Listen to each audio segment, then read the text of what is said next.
وبرکاتہ الحمد للہ رب العالمین والصلاة والسلام علی اشرف الانبیاء والمرسلین وبعد اعوذ باللہ من الشیطان الرجیم وَلْتَكُمْ مِنْكُمْ أُمَّةٌ يَدْعُونَ إِلَى الْخَيْرِ وَيَأْمُرُونَ بِالْمَعْرُوفِ وَيَنْهَوْنَ عَنِ الْمُنْكَرِ وَأُولَئِكَ هُمُ الْمُفْلِحُونَ۔ دعوت دین اور داعی کے اوصاف۔ ایک مسلمان چاہے مرد ہو یا عورت، قرآن اور احادیث نبویہ کا صحیح علم منہج سلف کی روشنی میں آ جائے تو اس دین کو دوسروں تک پہنچانے کی طرف ہونی چاہیے، دوسروں تک پہنچانے کا جذبہ ہونا چاہیے، چاہے مرد ہو چاہے عورت ہو۔ اسلام یہ کہتا ہے کہ امت میں ایک جماعت ایسی ہونی چاہیے جو لوگوں کو دین کی طرف بلائے، قرآن و حدیث کی طرف بلائے۔ اب اللہ کے رسول صلی اللہ علیہ وسلم کی دعوتی زندگی کو دیکھیں گے، دعوت اسلام کے تعلق سے اللہ کے رسول صلی اللہ علیہ وسلم کی طرف کو دیکھیں گے، صحابہ کرام کی قربانیاں کو دیکھیں گے، تو جس ماحول میں ہم جی رہے ہیں، جہاں پر کفر اور شرک کا ماحول ہے، بدعت و خرافات کا ماحول ہے، جہاں پر لوگ ہر اعتبار سے اسلامی آداب سے دور ہیں، ایسے موقع پر ایسے لوگوں پر دین کی ذمہ داری مزید بڑھ جاتی ہے، جو لوگ قرآن و حدیث کو جاننے والے ہیں، جو لوگ قرآن و حدیث کی راہ پر چلنے والے ہیں، جو لوگ قرآن و حدیث کے مطابق عمل کرنے والے ہیں۔ ایک مسلمان کی زندگی میں ہمیشہ دعوت کا معاملہ زندہ رہنا چاہیے، دعوت کے تعلق سے حساس رہنا چاہیے، اس کی بڑی فضیلت ہے۔ اب دعوت دین کی فضیلت کے تعلق سے اللہ کے رسول صلی اللہ علیہ وسلم کا فرمان کیا ہے، حدیثیں کیا کہتی ہیں، احادیث سے سمجھتے ہیں اور اپنی زندگی میں اللہ کے رسول صلی اللہ علیہ وسلم کی دعوت دوسروں تک پہنچانے کا جذبہ رکھنا چاہیے۔ ایک حدیث کے اندر اللہ کے رسول صلی اللہ علیہ وسلم فرماتے ہیں کہ جو شخص کسی کو ہدایت کی طرف بلاتا ہے، دین کی طرف بلاتا ہے، قرآن و حدیث کی طرف بلاتا ہے، اور وہ شخص حق کو قبول کر لیتا ہے، دین کو قبول کر لیتا ہے، تو حق قبول کرنے والے کو جتنا ثواب ملے گا، حق کی طرف بلانے والے کو بھی اتنا ہی ثواب ملے گا، ذرہ برابر بھی ثواب میں کمی نہیں آئے گی۔ یہ کتنی بڑی فضیلت ہے کہ آپ نے دوسروں کو دین بتایا، اسلام بتایا، نبی صلی اللہ علیہ وسلم کا طریقہ بتایا، اور آپ کے بتانے کی وجہ سے اس شخص کو اللہ تعالیٰ نے دین کی توفیق سے نوازا۔ اب وہ شخص دین پر جب تک عمل کرے گا، عمل کرنے والے کو جتنا ثواب ملے گا، دین بتانے والے کو بھی اتنا ہی ثواب ملے گا۔ لہذا ایک مسلمان چاہے مرد ہو چاہے عورت، ان کے اندر دین کو حاصل کرنے کی طلب ہونی چاہیے کہ صحابہ کرام نے جس طرح سے دین کو سمجھا، اسی طرح سے ہمیں بھی دین کو سمجھنا ہے، علماء کے ذریعے سے، دعات کے ذریعے سے، داعیان کے ذریعے سے، اور پھر دین کو سمجھنے کے بعد دین کا علم جو بھی شریعت کی روشنی میں، منہج سلف کی روشنی میں حاصل ہو جائے تو دوسری طرف پہنچانے کی ہونی چاہیے، ایک مرد ہو چاہے عورت ہو، کہ میں نے دین حق کو قبول کیا ہے، اللہ تعالیٰ نے مجھے دین سے نوازا ہے، میرے گھر والے دین سے کیسے قریب ہوں، یہ طلب ہونی چاہیے۔ اللہ تعالیٰ نے مجھے اللہ کے رسول صلی اللہ علیہ وسلم کے طریقہ سے نوازا ہے، میرے رشتہ دار نبی صلی اللہ علیہ وسلم کے طریقے کو کیسے جانیں، میں توحید محلے میں کیسے پہنچاؤں، قریہ میں کیسے پہنچاؤں، جاننے والوں میں کیسے پہنچاؤں، یہ طرف ہونی چاہیے۔ تو فضیلت اللہ کے رسول صلی اللہ علیہ وسلم بیان فرماتے ہیں، حدیث کی روشنی میں اس فضیلت کو سمجھتے ہیں۔ وعن ابی ہریرہ رضی اللہ تعالی عنہ قال قال رسول اللہ صلی اللہ علیہ وسلم من دعا الی ہدی کان لہ من الاجر مثل اجور من تبعہ لا ينقص ذلک من اجورہم شیئا ومن دعا الی ضلالہ کان علیہ من الاثم مثل آثام من تبعہ لا ينقص ذلک من آثامہم شیئا رواہ مسلم فی کتاب العلم۔ مسلم شریف کے اندر یہ حدیث موجود ہے۔ راوی حدیث حضرت ابو ہریرہ رضی اللہ تعالی عنہ ہیں۔ وہ فرماتے ہیں کہ اللہ کے رسول صلی اللہ علیہ وسلم نے فرمایا من دعا الی ہدی، جس شخص نے کسی کو ہدایت کی طرف بلایا، قرآن و حدیث کی طرف بلایا، دین کی طرف بلایا، کان لہ من الاجر مثل اجور من تبعہ، سننے والے نے حق کو قبول کر لیا، ہدایت کو قبول کر لیا، اب قبول کرنے والے کو جتنا ثواب ملے گا حق بتانے والے کو بھی اتنا ہی ثواب ملے گا۔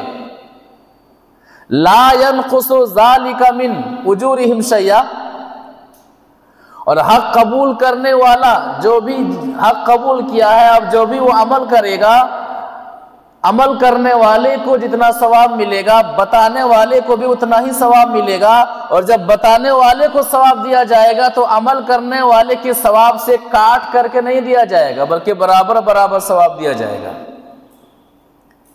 تو دین پر عمل کرنا بہت ہی بڑا کام ہے، لیکن دین بتانا اور اللہ تبارک و تعالیٰ کی توفیق سے کسی کو ہدایت مل جانا ہمارے ذریعے سے، یہ اتنا بڑا کام ہے کہ دین پر عمل کرنے والے کو جتنا ثواب مل رہا ہے دین بتانے والے کو بھی اتنا ہی ثواب مل رہا ہے۔ اس سے پتہ چلتا ہے کہ ایک مسلمان کی زندگی میں دعوت دین کا جذبہ کتنا ہونا چاہیے، اور یہ طلب ہمیشہ ہونی چاہیے کہ میں فلاں کو دین بتاؤں گا، میں فلاں کو دین بتاؤں گا، میں فلاں کو توحید کا درس دوں گا۔ اس لالچ میں، اس نیت میں اللہ تبارک و تعالیٰ انہیں ہدایت دے، اور جب انہیں ہدایت ملے گی تو جتنا انہیں ثواب ملے گا مجھے بھی اتنا ہی ثواب ملے گا۔ آگے فرماتے ہیں وَمَن دَعَا إِلَى ضَلَالَةٍ كَانَ عَلَيْهِ مِنَ الْإِثْمِ مِثْلُ آثَامِ مَن تَبِعَهُ لَا يَنقُصُ ذَلِكَ مِنْ آثَامِهِمْ شَيْئًا، جو شخص لوگوں کو گمراہی کی طرف بلاتا ہے، بدعت و خرافات کی طرف بلاتا ہے، گناہ کے کاموں کی طرف بلاتا ہے، غلط کاموں کی طرف بلاتا ہے، تو بلانے کے بعد غلط کام کرنے والے کو جتنا ثواب، غلط کام کرنے والے کو جتنا گناہ ملے گا، غلط کام بتانے والے کو بھی اتنا ہی گناہ ملے گا۔ کتنے ایسے غلط کام ہیں جو ہماری وجہ سے لوگ کرتے ہیں، ہماری وجہ سے لوگ کرتے ہیں، وہ برائی کر رہے ہیں، دیکھا دیکھی میں ہم بھی برائی کرتے ہیں۔ کتنے ایسی بدعتیں ہیں جو بتانے والوں نے دین سمجھ کر کے بتایا ہے جبکہ اس پر لوگ عمل کر رہے ہیں۔ بسا اوقات کچھ لوگ گانے وانے سننے کے عادی نہیں ہوتے، لیکن ہمارا اسٹیٹس دیکھنے کی وجہ سے پھر وہ گانا سننے کے عادی ہو جاتے ہیں۔ اسٹیٹس جو لگاتے ہیں، اب ہمارے ایک اسٹیٹس کی وجہ سے کتنے لوگ گانا سنتے ہیں۔ اب جتنے لوگ گانا سنیں گے، گانا سننے والے کو جتنا گناہ ملے گا، اسٹیٹس لگانے والے کو بھی اتنا ہی گناہ ملے گا۔ اب اسی طرح سے آپ نے دین کا کوئی پیغام اسٹیٹس پر لگایا ہے، آپ کے اس موبائل پر لگائے گئے اسٹیٹس کی وجہ سے کسی نے حق کو قبول کر لیا، کسی نے اس کو ایکسپٹ کیا۔ اب ایکسپٹ کرنے والے کو، حق قبول کرنے والے کو، جن جن لوگوں نے حق قبول کیا ہے، جتنا ان لوگوں کو ثواب ملے گا، اسٹیٹس لگانے والے کو بھی اتنا ہی ثواب ملے گا۔ یہ مطلب ہے۔ تو جس نے کسی کو گمراہی کی طرف بلایا تو عمل کرنے والے، گمراہی پر عمل کرنے والے کو جتنا گناہ ملے گا، گمراہی کی طرف بلانے والے کو بھی اتنا ہی گناہ ملے گا۔ لا ينقص ذلك من آثامهم شیئا، اور گناہ کرنے والے کے گناہ میں ذرہ برابر بھی کمی نہیں آئے گی، اور گناہ بتانے والے کو بھی اتنا ہی گناہ لکھا جائے گا۔ ایسا نہیں کہ گناہ کرنے والے کی گناہ میں سے کچھ گناہ بتانے والے کے حوالے کر دیا جائے گا، برابر برابر گناہ ملے گا۔ بتانا مقصود یہ ہے کہ دعوت دین کی فضیلت، کہ ہم دوسروں کو حق بتا رہے ہیں، دوسروں کو دین بتا رہے ہیں، اور اللہ تبارک و تعالی ہمارے ذریعے ان کو ہدایت دے رہا ہے، تو ہدایت پر عمل کرنے والے کو، ہدایت پر آنے والے کو جتنا ثواب ملے گا، بتانے والے کو بھی اتنا ہی ثواب مل رہا ہے۔ ایک حدیث کے اندر اللہ کے رسول صلی اللہ علیہ وسلم واضح فرماتے ہیں، ایک صحابی رسول سے فرماتے ہیں، سہل بن سعد رضی اللہ تعالیٰ عنہ صحابی رسول، ایک دوسری حدیث کے اندر حضرت علی رضی اللہ تعالیٰ عنہ کے حوالے سے حوالہ ملتا ہے کہ نبی صلی اللہ علیہ وسلم فرماتے ہیں کہ اے سہل، اگر آپ کی وجہ سے اللہ تبارک و تعالیٰ کسی ایک کو ہدایت دے دیتا ہے تو یہ آپ کے لیے سرخ اونٹ سے بھی زیادہ بہتر ہے۔ مثال کے طور پر آج کے دور میں سمجھنے کے لیے کہ مہنگی سے مہنگی گاڑیاں ہیں، آج کے دور میں مہنگی سے مہنگی گاڑیاں ہیں، فراری ہے، بی ایم ڈبلیو ہے، ٹویٹا ہے، تھار ہے مثال کے طور پر۔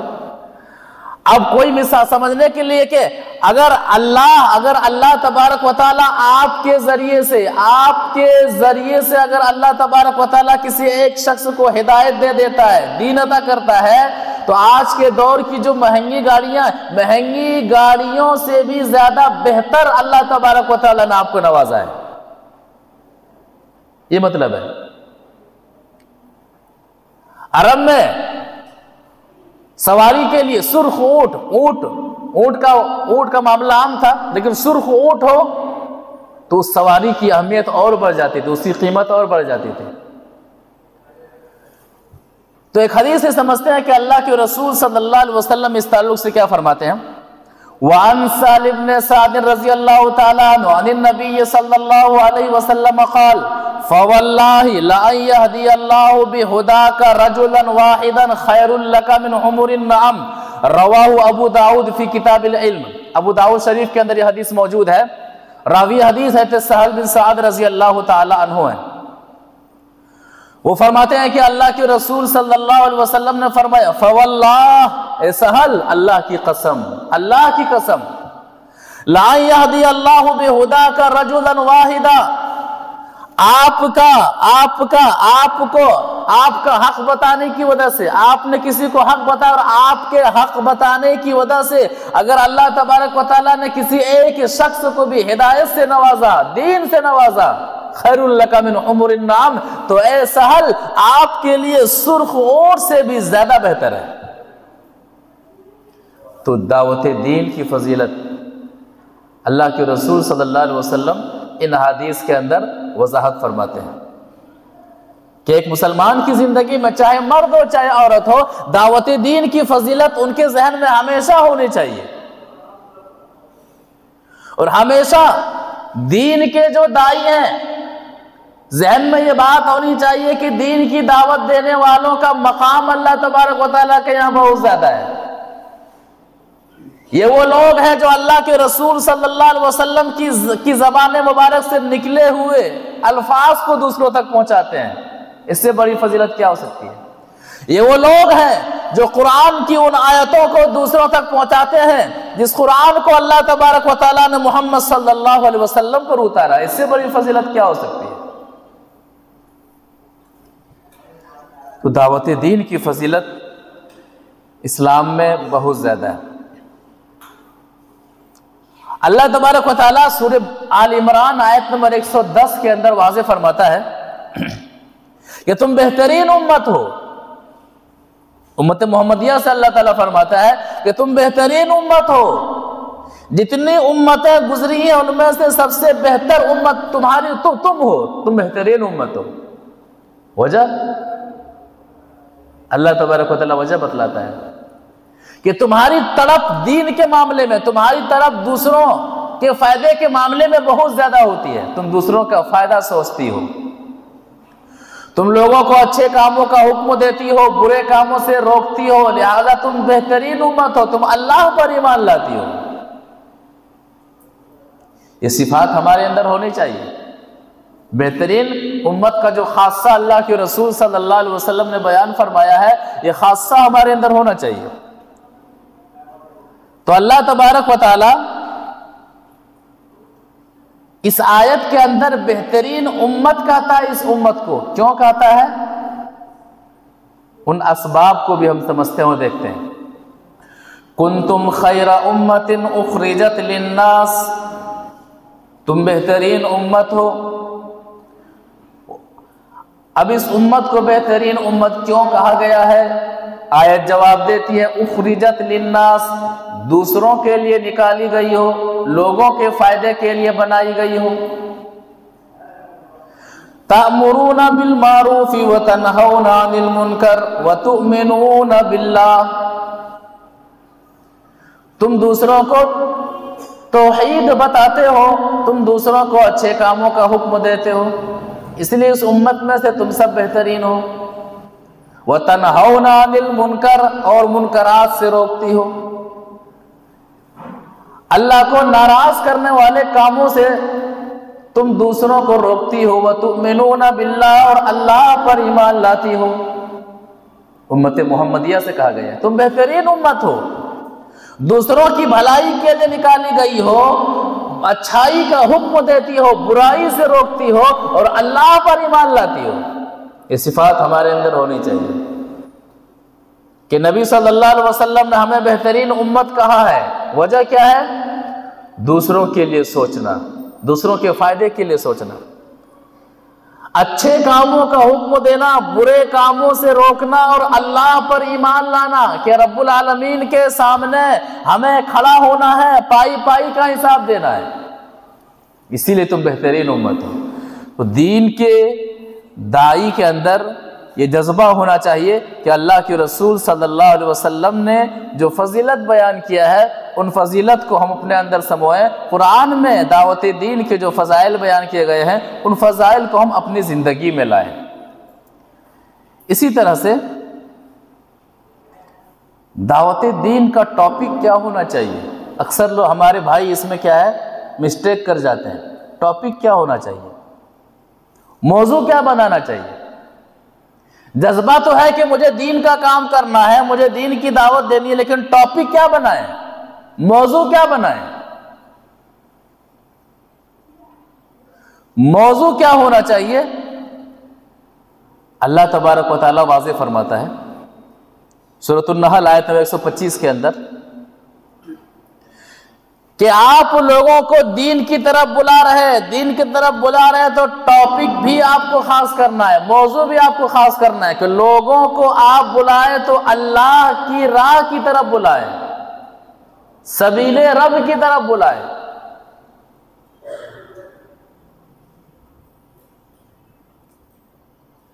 اب بہت سارے دعات حضرات جو دعوتی میدان میں ناکام ہوتے ہیں یا پھر مؤثر ثابت نہیں ہوتے، اس کی وجہ یہی ہوتی ہے کہ کس کی طرف وہ بلا رہے پتہ نہیں ہے انہیں، اول کیا ہے، اہم کیا ہے۔ تو اللہ کی راہ کی طرف، اللہ کی راہ کیا ہے وہاں پر بھی اسلام بیان فرماتا ہے۔ تو سورۃ النحل آیت نمبر 125 کے اندر اللہ تبارک و تعالیٰ فرماتا ہے کہ بلانا ہے تو کس کی طرف بلانا ہے اور کس انداز سے بلانا ہے۔ ادعو الی سبیل ربک بالحکمہ والموعظۃ الحسنہ وجادلہم باللتی ہی احسن۔ اے نبی صلی اللہ علیہ وسلم لوگوں کو اپنے رب کے راستے کی طرف بلائیے، لوگوں کو بتائیے کہ رب العالمین کا یہی راستہ ہے، اسی راستے پر چلو گے تو رب العالمین کی طرف، رب العالمین تک تم پہنچ پاؤ گے، رب العالمین کی رحمت کو تم حاصل کر پاؤ گے، رب العالمین کے غضب سے تم بچ جاؤ گے۔ ادعو الی سبیل ربک، اے نبی صلی اللہ علیہ وسلم لوگوں کو اپنے رب کے راستے کی طرف بلائیے، بالحکمہ حکمت کے ساتھ بلائیے، والموعظہ نصیحت کے ساتھ بلائیے، وجادلہم باللتی ہی احسن اور احسن طریقے سے ان سے مجادلہ کیجیے۔ تو قرآن کیا واضح کرتا ہے کہ کس کی طرف بلانا ہے؟ رب العالمین کی طرف۔ اب اس کے اندر تین باتوں کا تذکرہ کیا گیا، حکمت کے ساتھ بلائیے، نصیحت کے ساتھ بلائیے، اور احسن جدال کے ساتھ بلائیے، جدال احسن کے ساتھ بلائیے۔ کیا مطلب ہے؟ بالحکمہ یعنی لوگوں کو اللہ کی راہ کی طرف بلائیے، قرآن کا حوالہ دیجیے، قرآن اور حدیث کا حوالہ انہیں دیجیے، دوسری کتابوں کی طرف مت بلائیے۔ حکمت یہی ہے، حکمت حق کو چھپانا نہیں۔ ہم لوگوں نے حکمت کیا سمجھا ہے کہ توحید کو ابھی یہاں بیان نہیں کرنا ہے. حکمت کا یہ تقاضا ہے کہ توحید کو یہاں کھلا بیان نہیں کرنا ہے، ورنہ فلاں جو حضرات ہیں وہ ناراض ہو جائیں گے. یہ حکمت نہیں ہے. اللہ کی راہ پر بلانے کے لیے حکمت کا جو لفظ استعمال کیا گیا وہ یہ ہے کہ قرآن کا حوالہ دیجئے. قرآن میں اللہ تک پہنچنے کے جو دلائل دیے گئے ان دلائل کو بیان فرمائیے.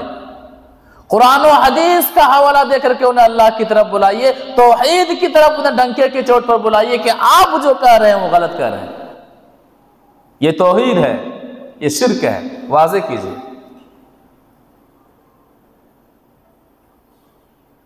اسی طرح سے آپ جس ماحول میں لوگوں کو بلا رہے ہیں قرآن و حدیث کے دلائل اس انداز سے پیش کیجئے کہ وہاں پر جو باطل چیزیں ہیں وہ باطل دکھنے لگے اور جو حق ہے لوگوں کے سامنے حق واضح ہو جائے.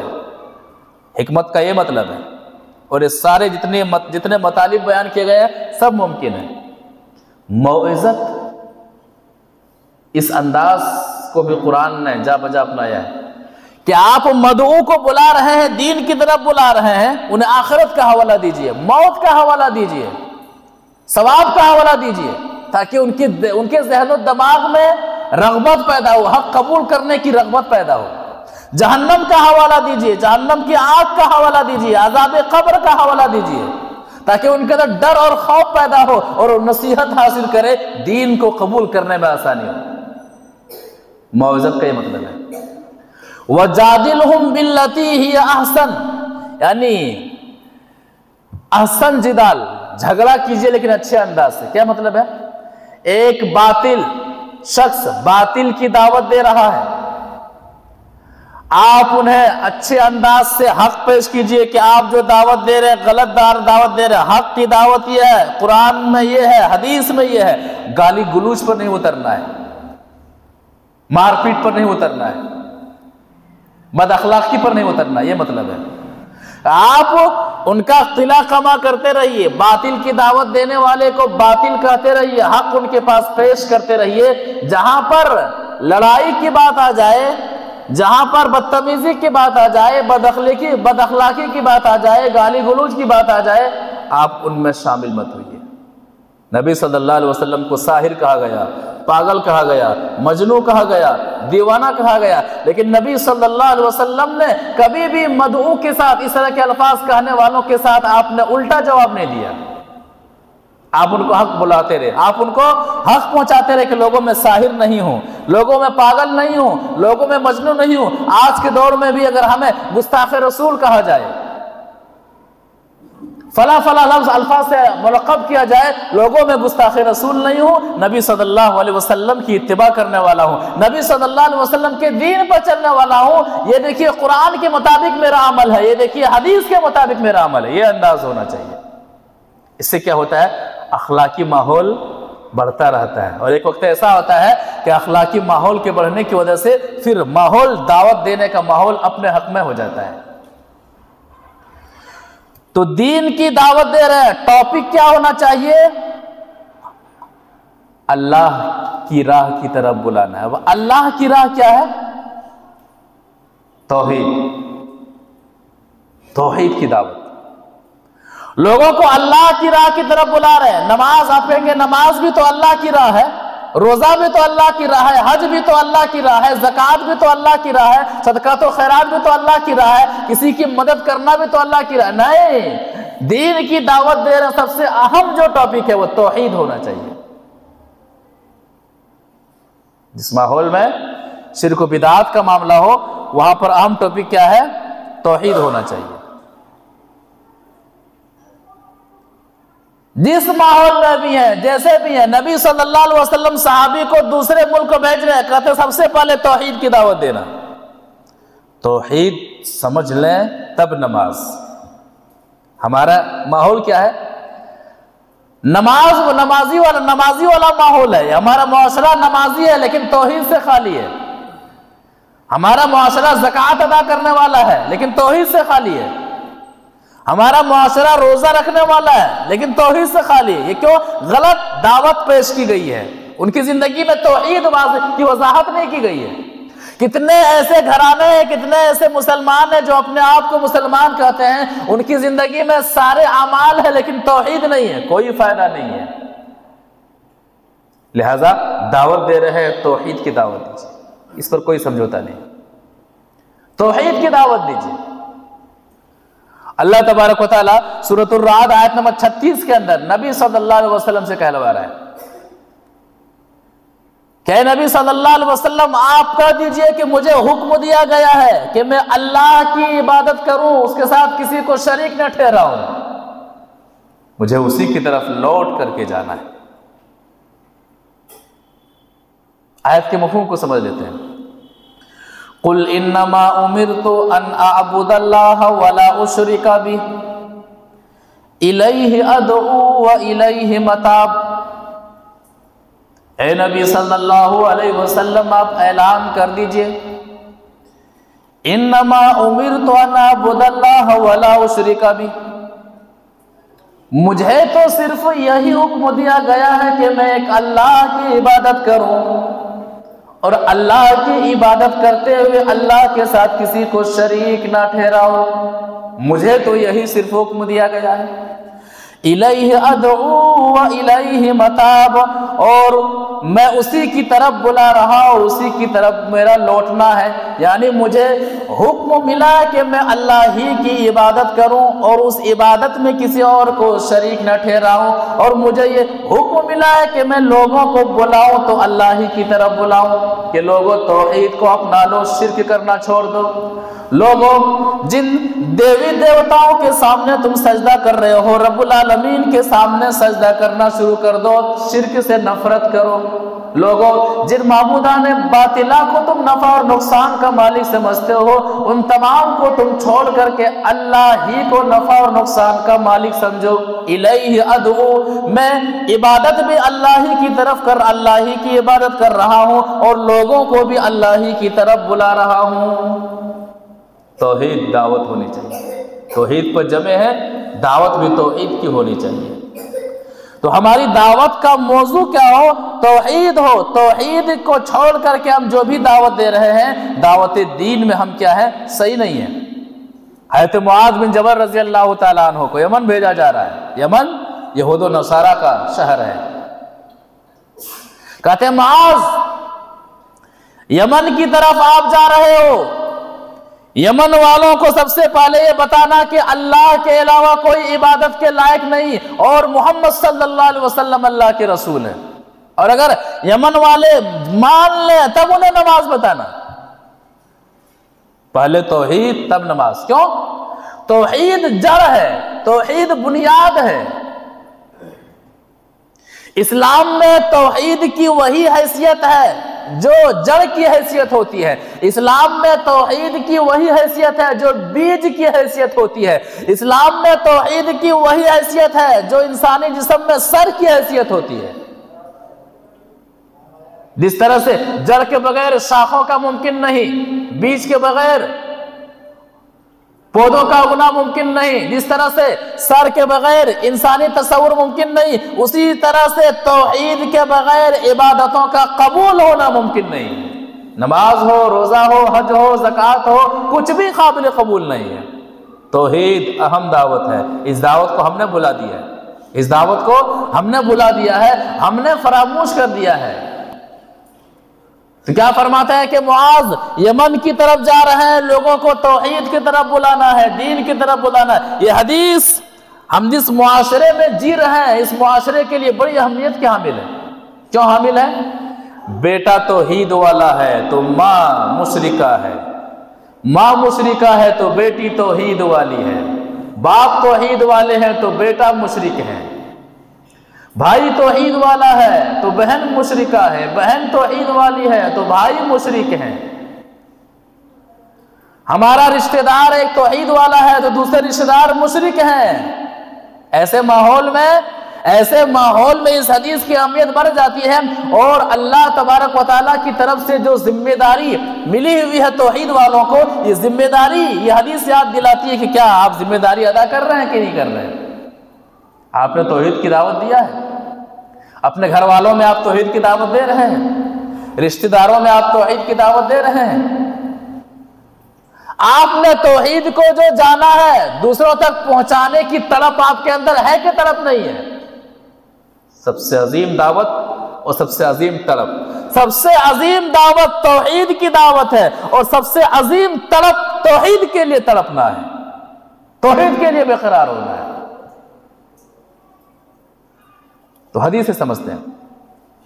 وعن ابن عباس رضی اللہ تعالی عنہما ان رسول اللہ صلی اللہ علیہ وسلم بعث معاذا الى اليمن فقال انك تاتي قوم من اهل الكتاب فادعوهم الى شهادة ان لا اله الا الله واني رسول الله فانهم اتوا لذلك فعلمهم ان الله افترض عليهم 5 صلوات في كل يوم وليلة فانهم اتوا ذلك فعلمهم ان الله افترض عليهم في اموالهم صدقه تؤخذ من اغنيائهم وترد على فقرائهم فانهم اتوا لذلك فاياك وكرائم اموالهم واتقي دعوة المظلوم فانه ليس بينها وبين الله حجاب۔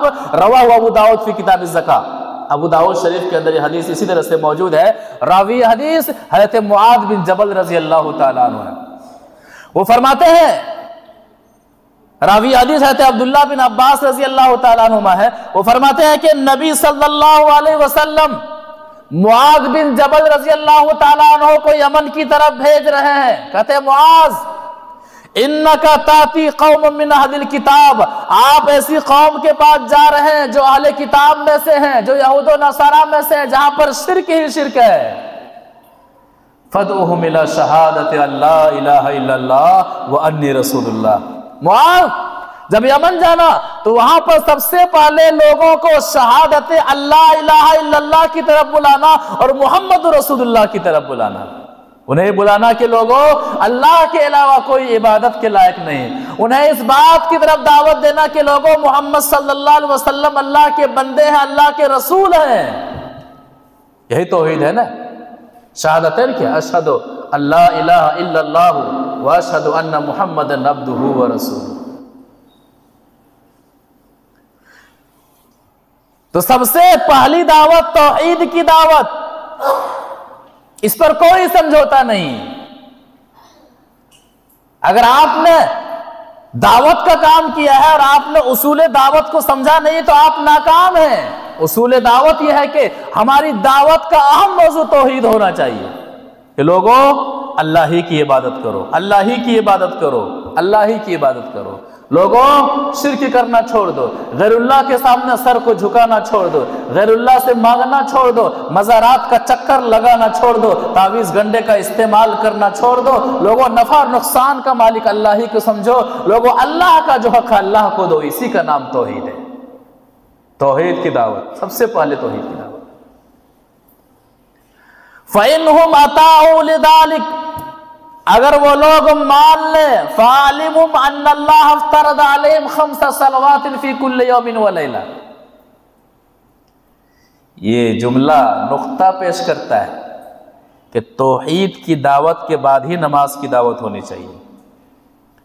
اگر وہ لوگ مان لیں، کیا مان لیں؟ توحید کو مان لیں۔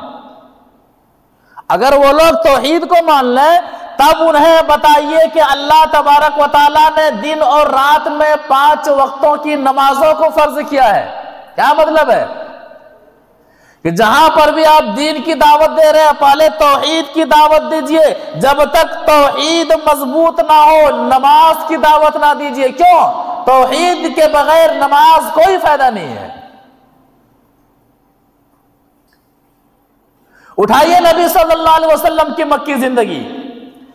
نبی صلی اللہ علیہ وسلم 13 سال مکہ میں رہتے ہیں اور 10 سال مدینہ میں رہتے ہیں نبی بنائے جانے کے بعد، اور نبی صلی اللہ علیہ وسلم کی 13 سالہ مکی زندگی میں آپ کی جو دعوت ملے گی، لوگوں توحید کو اپنا لو، لوگوں لا الہ الا اللہ کہہ لو کامیاب ہو جاؤ، لوگوں غیر اللہ کے سامنے سجدہ کرنا چھوڑ دو، غیر اللہ کے نام پر نظر و نیاز کرنا چھوڑ دو، صرف توحید، صرف توحید۔ 13 سال تک نبی صلی اللہ علیہ وسلم توحید کی دعوت دیتے رہے،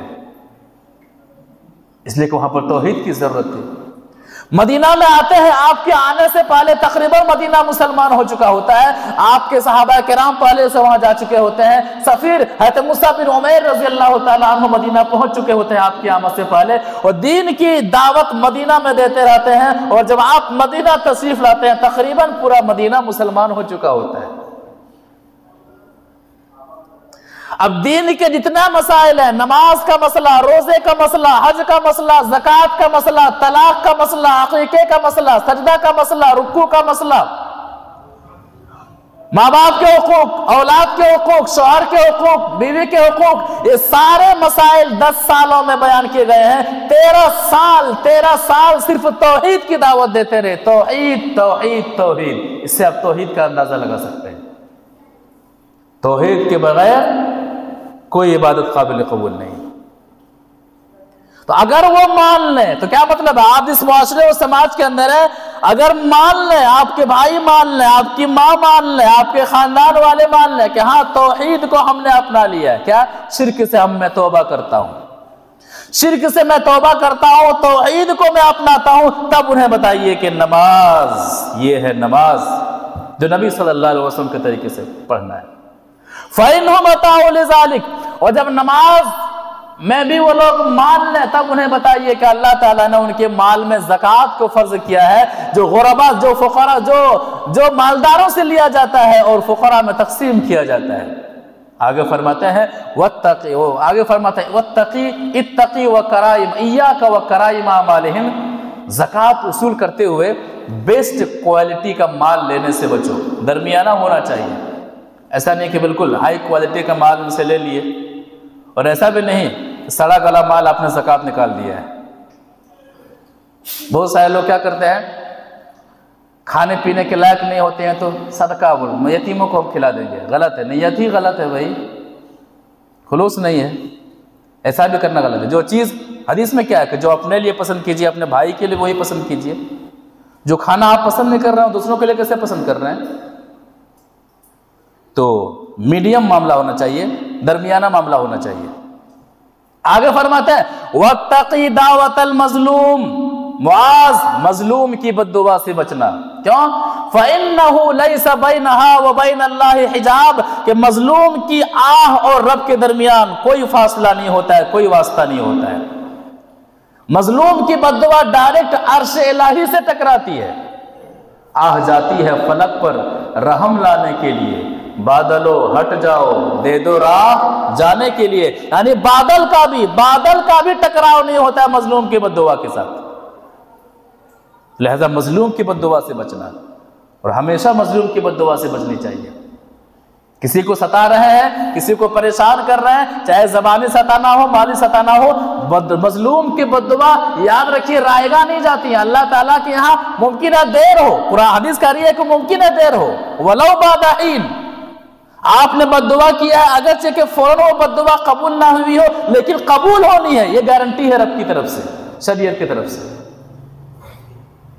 آپ کو نہ لگے، آپ کی اولاد کو لگ سکتی ہے، آپ کی فیملی کو لگ سکتی ہے، کسی نہ کسی کو بد دعا لگے گی، اس لیے مظلوم کی بد دعا سے بچیے۔ تو بتانا مقصود کیا ہے؟ سب سے عظیم دعوت کون سی دعوت ہے؟ توحید کی دعوت ہے، توحید، تب نماز، تب فلاں، تب فلاں، یہ سب سے اہم دعوت ہے۔ توحید کی دعوت کی کتنی اہمیت ہے؟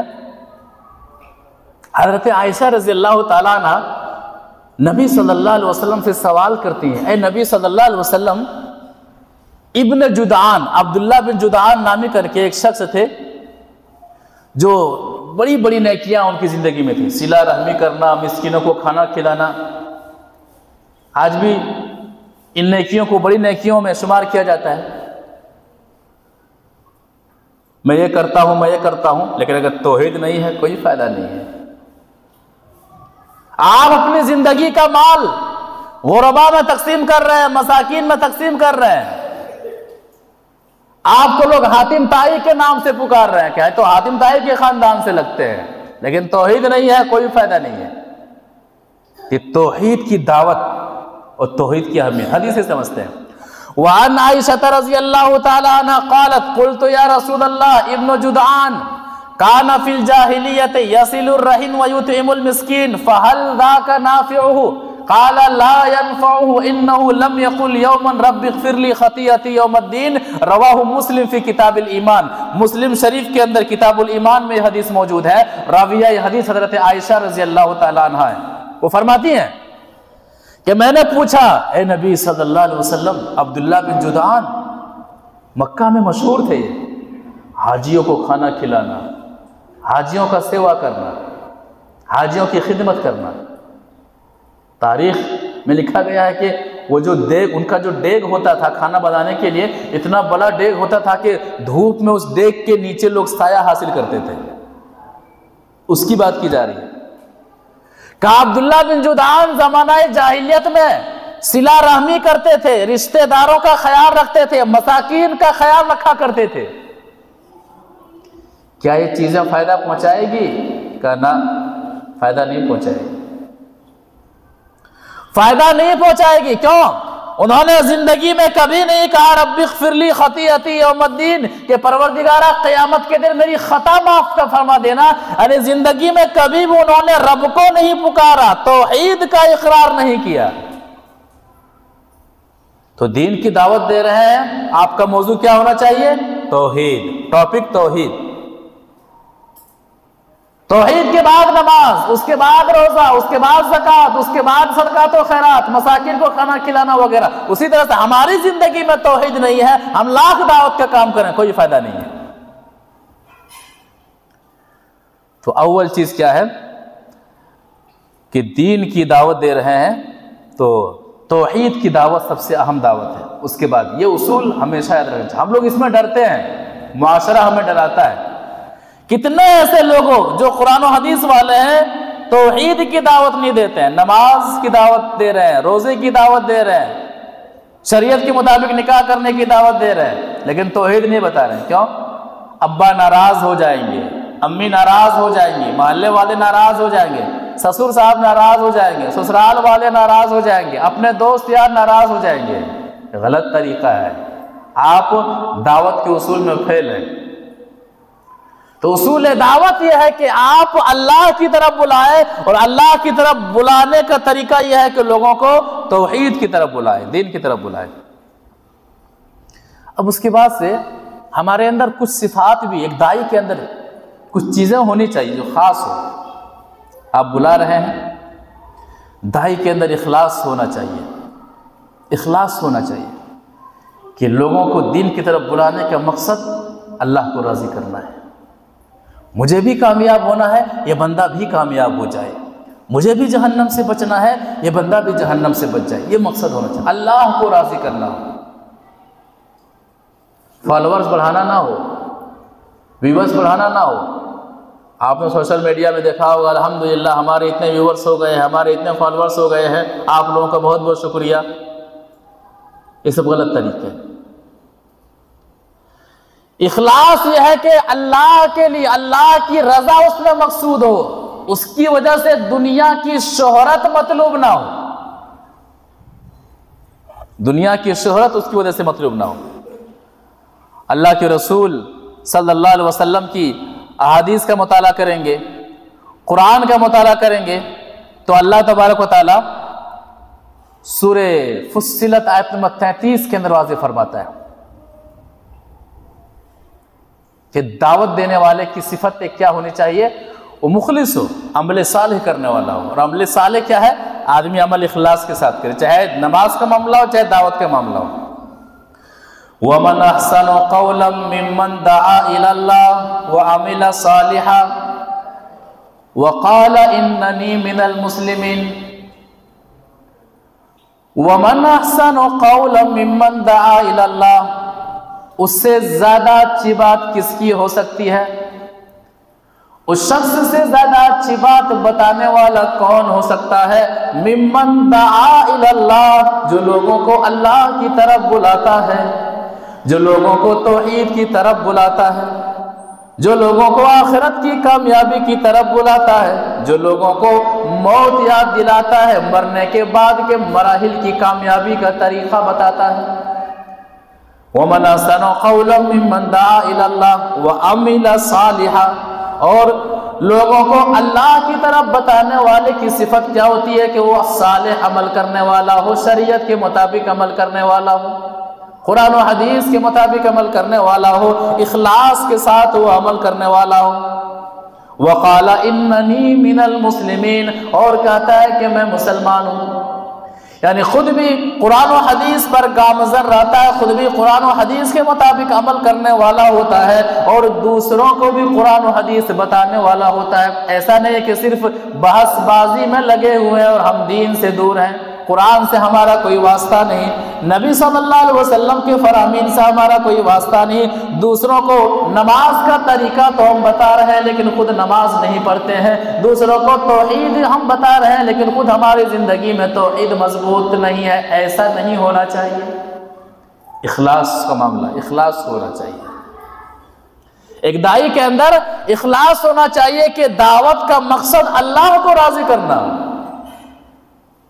اور دوسرا اہم مقصد ایک داعی کے اندر دعوت توحید کی طلب ہونی چاہیے، طلب کی انتہا ہونی چاہیے، جہنم سے بچنے اور بچانے کی طلب ایک داعی کی صفت اور اہم صفت۔ نبی صلی اللہ علیہ وسلم کی زندگی کو دیکھ لیجئے، آپ کو مکہ والے اتنا مارتے ہیں کہ آپ بے ہوش ہیں، ہوش آتا ہے تو آپ معاف کرتے ہیں اور انہیں دین کی دعوت دیتے ہیں۔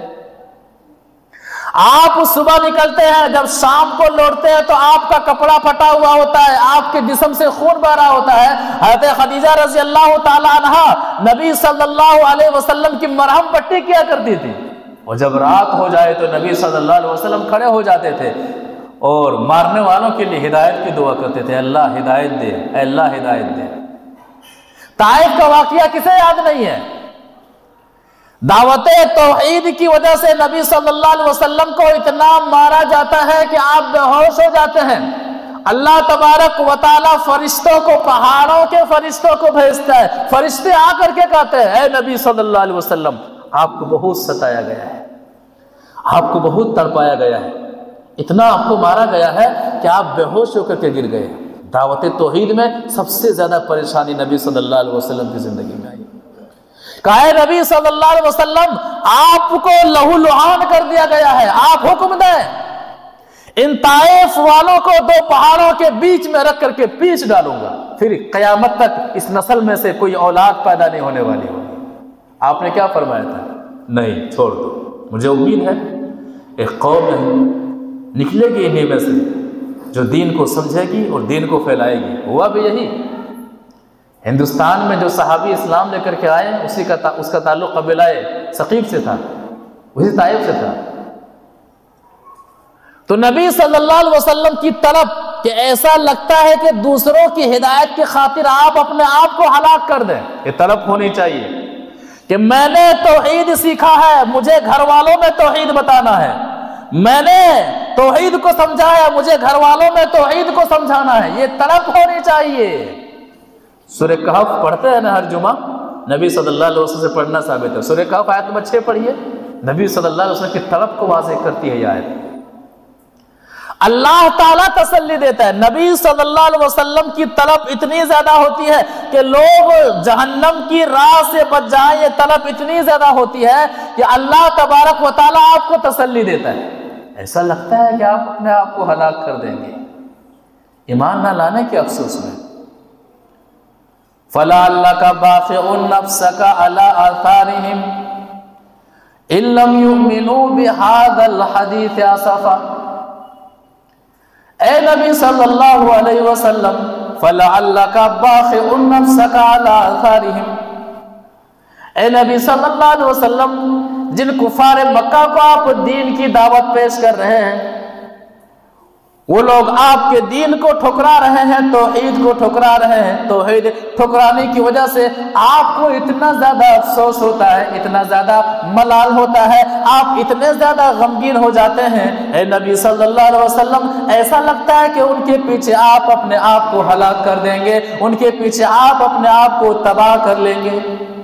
نبی صلی اللہ علیہ وسلم کا معاملہ ہے، مکہ میں گلیوں میں پھر رہے ہیں، میلوں میں پھر رہے ہیں، بازاروں میں پھر رہے ہیں۔ شیب ابی طالب میں محمد صلی اللہ علیہ وسلم 3 سال تک بند ہے۔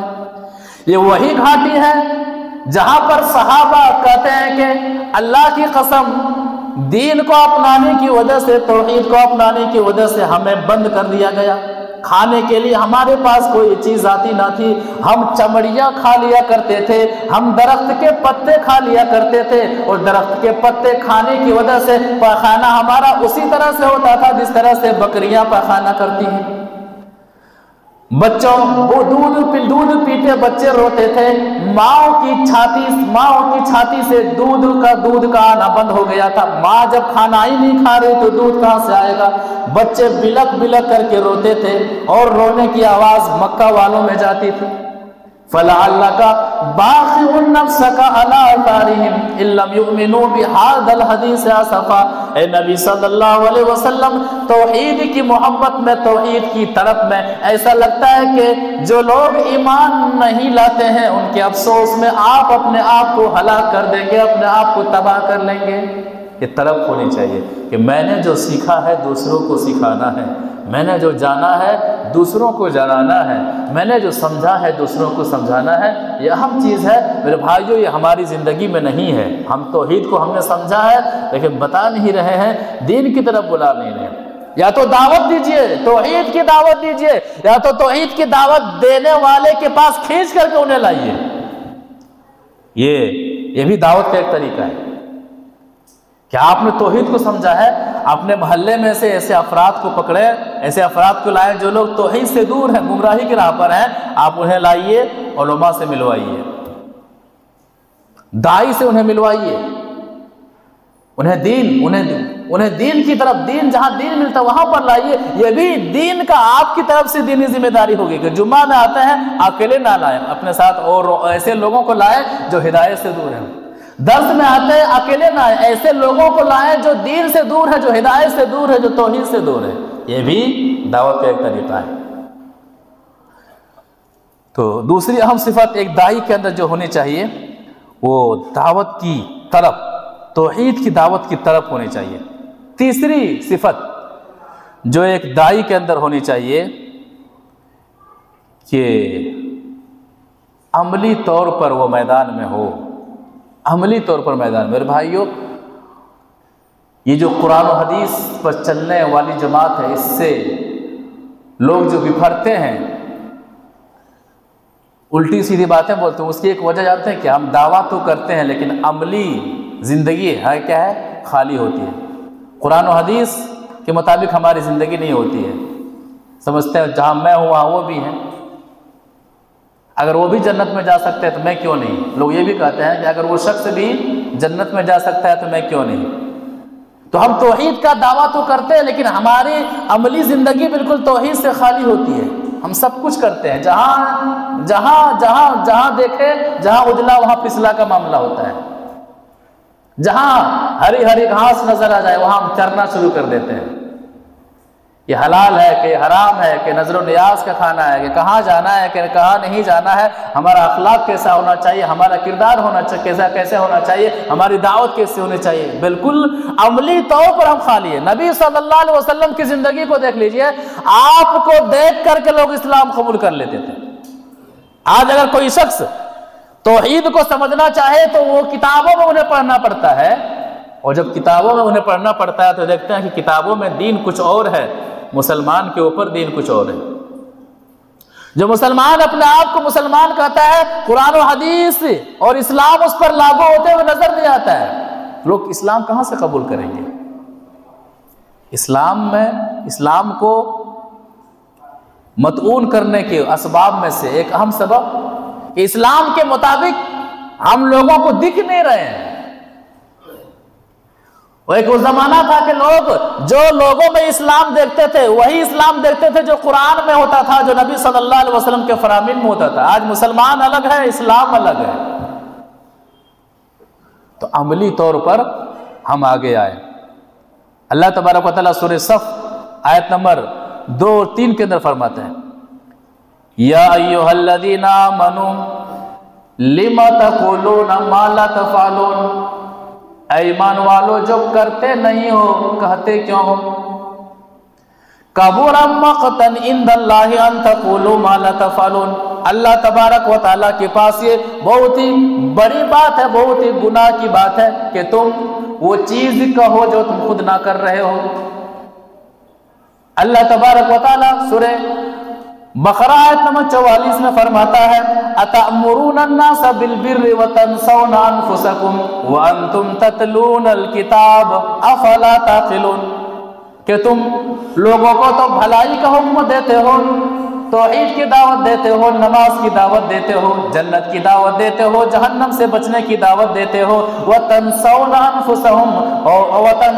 أَنفُسَكُمْ اور تم اپنے آپ کو بھلا دیتے ہو۔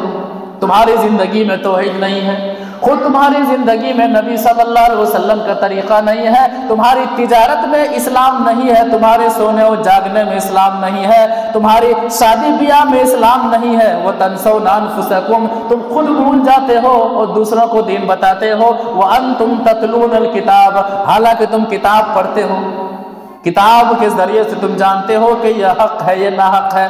أَفَلَا تَعْقِلُونَ عقل کیوں نہیں رکھتے ہو؟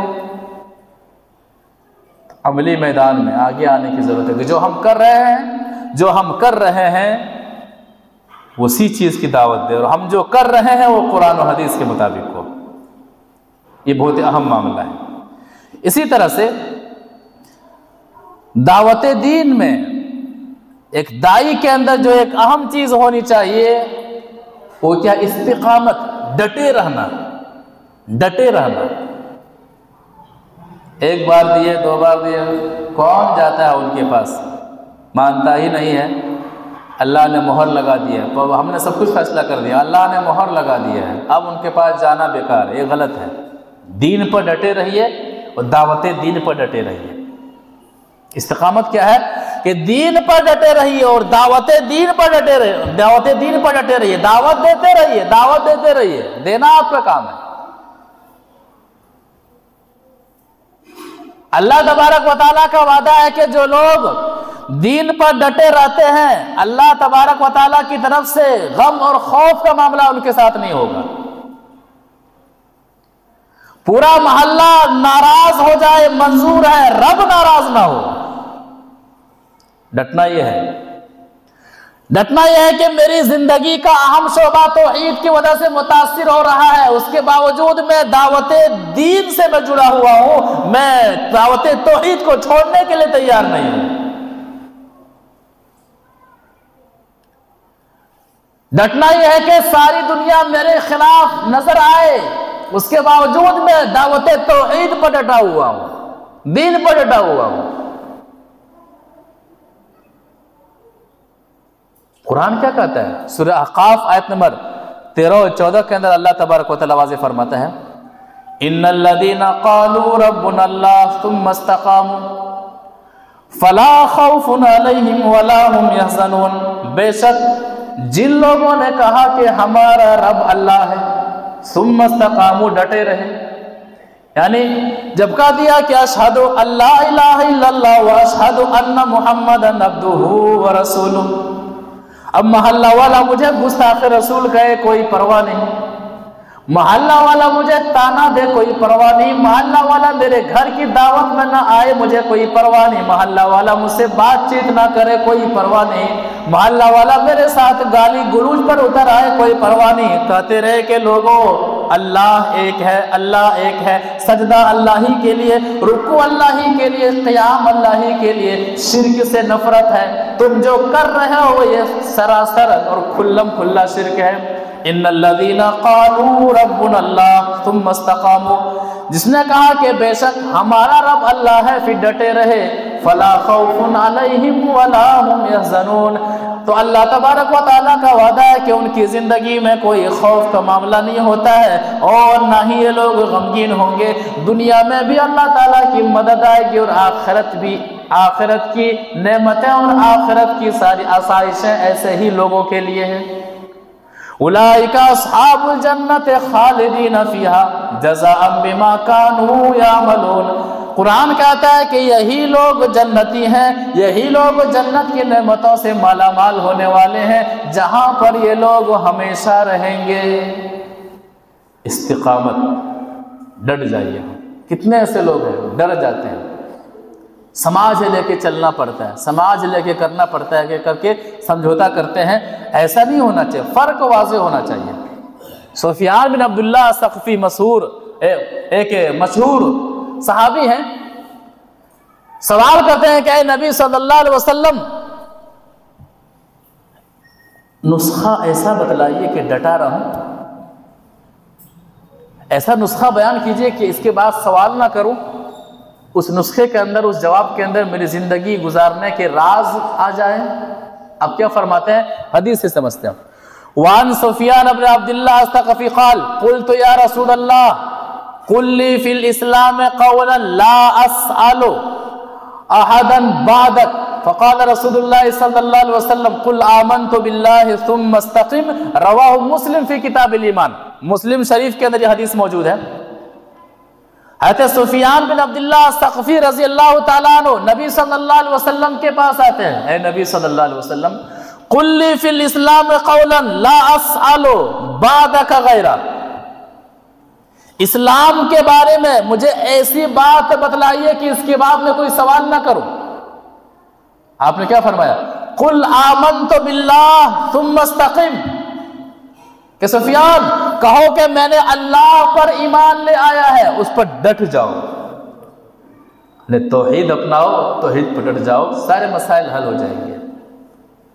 تو استقامت ضروری ہے، توحید کی دعوت اور دعوت توحید پر استقامت بہت ضروری ہے۔ استقامت کے بغیر توحید کی دعوت دینا ممکن نہیں ہے۔ پھر آدمی وہاں پر سمجھوتا کرنے لگتا ہے، آدمی وہاں پر منافقت کا شکار ہو جاتا ہے۔ آدمی جب چہرہ دیکھتا ہے تو اندر سے توحید بتانے کی ہمت و صلاحیت نہیں رکھتا، فلاں تو یہ ہے، فلاں تو یہ ہے، فلاں ناراض ہو جائیں گے۔ نہیں، دعوت توحید میں صرف اور صرف اللہ کی رضا مقصود اور اللہ کو راضی کرنا مقصود ہو، چونکہ دعوت توحید ہم دیں اور لوگ ناراض نہ ہو، یہ ممکن ہی نہیں ہے، یہ بھی یاد رکھیے گا۔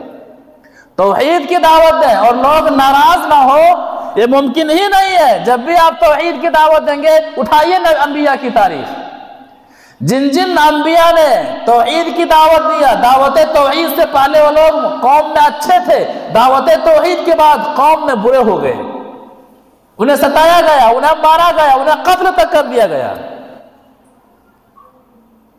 خود نبی صلی اللہ علیہ وسلم کو نبوت سے پہلے مکہ والے صادق اور امین کہا کرتے تھے، لیکن جب آپ کو نبوت ملتی ہے اور توحید کی دعوت دیتے ہیں، کیا کہتے ہیں، یہ کاہن ہے، یہ کاہن ہے، یہ ساحر ہے، یہ مجنون ہے، یہ پاگل ہے، یہ فلاں ہے، یہ فلاں ہے، وغیرہ وغیرہ۔ تو دعوت توحید استقامت مانگتی ہے، چونکہ توحید کی دعوت دیں اور لوگ ناراض نہ ہوں، ایسا ممکن ہی نہیں ہے۔ اگر ناراض نہ ہو رہے ہوں، اس کا مطلب یہ ہے کہ آپ توحید مشرکوں کے سامنے واضح طور پر پیش نہیں کر رہے ہیں، واضح طور پر بیان کرنے کی ضرورت ہے۔ اللہ تعالی ہمیں توحید کو سمجھنے کی توفیق عطا فرمائے، توحید کی دعوت دینے کی طلب اپنی زندگی میں زندہ رکھنے کی توفیق عطا فرمائے۔ ہم میں سے ہر شخص کو قرآن و حدیث کے مطابق توحید کے تعلق سے اور دیگر علوم کے تعلق سے جو کچھ بھی صحیح علوم ہیں، ان علوم کو دوسروں تک پہنچانے کی توفیق عطا فرمائے، قرآن و حدیث کے مطابق ہر معاملے میں عمل کرنے کی توفیق عطا فرمائے۔ ہم میں سے جو بیمار ہیں شفا عطا فرما، جو پریشان حال ہیں آسانی پیدا فرما، جو مقروض ہیں قرضہ ادا کر دے، جہاں کہیں اہل توحید پریشان ہیں تو غیبی مدد فرما۔ پروردگارہ ہمیں جب تک اس دنیا کے اندر زندہ رکھ، ایمان اور اسلام کی حالت میں زندہ رکھ، اور جب ہمارا خاتمہ ہو تو خاتمہ بالخیر ہو۔